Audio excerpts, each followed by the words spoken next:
निछाटिया Udayagiri साजिची OYO खोला ये honeymoon करमको भी देखा मिलता कि दृश्य तो आप देखिए असह्य हो पड़े।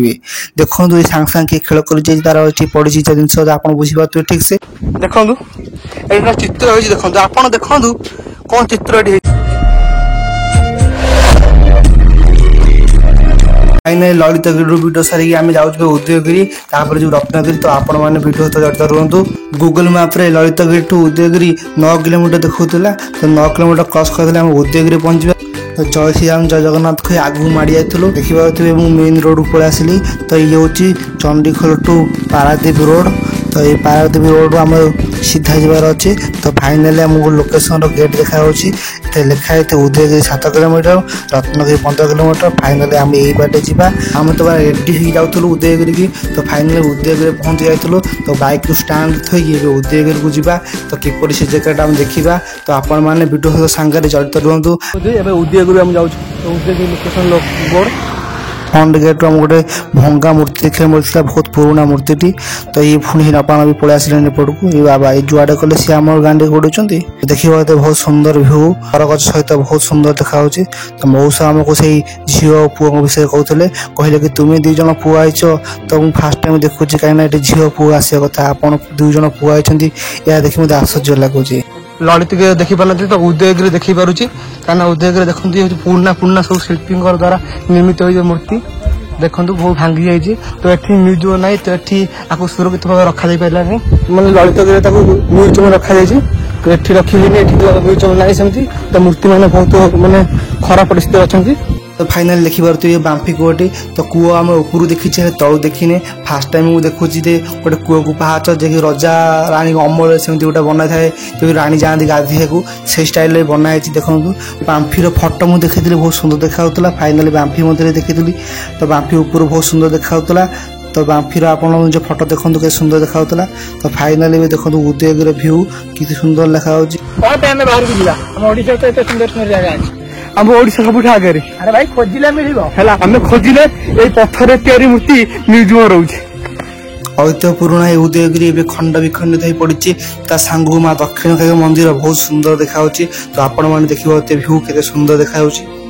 के निछाटा जगह बहुत चारिकर घर सब अच्छी जहाँकि बुद्धंकर ये तपस्या स्थल। तो बुद्ध मैंने आसी तपस्या करती जहाँफल भंगा घर सब आग था। तो बुद्ध टेम्पल टी देखा बहुत सुंदर मूर्ति देखा बुद्धंकर। तो फाइनाली आम आग गोटे समय देखी कि यहाँ सुनसान जगह जहाँफल कि टोका टोका आसिक आशा कर खोला ये हनीमून कर यहाँ बहुत मानने निंदित हो सारे जगह। तो देखिए फाइनाल आम किसी समय कला भितर आमको भी देखा मिलता कि दृश्य आप देखिए असह्य हो पड़े। देखो ये सांगे सांगे खेल कर तार पड़ी जिन आप बुझीपे ठीक से। तो देखो यही टोका ही जाते आम देखीलु। तो आप निश्चिंत भावतु ये जगह किपर घटुव। तो बहुत खरा लगे आमको ओडिशा ये पर्यटक स्थली को एत अपरिचित कर।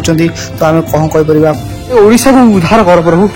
तो 12 हाथ खंड टोका टोका नाश ये टोका टोका मैंने ओडिशा खराब करदे एत विकल।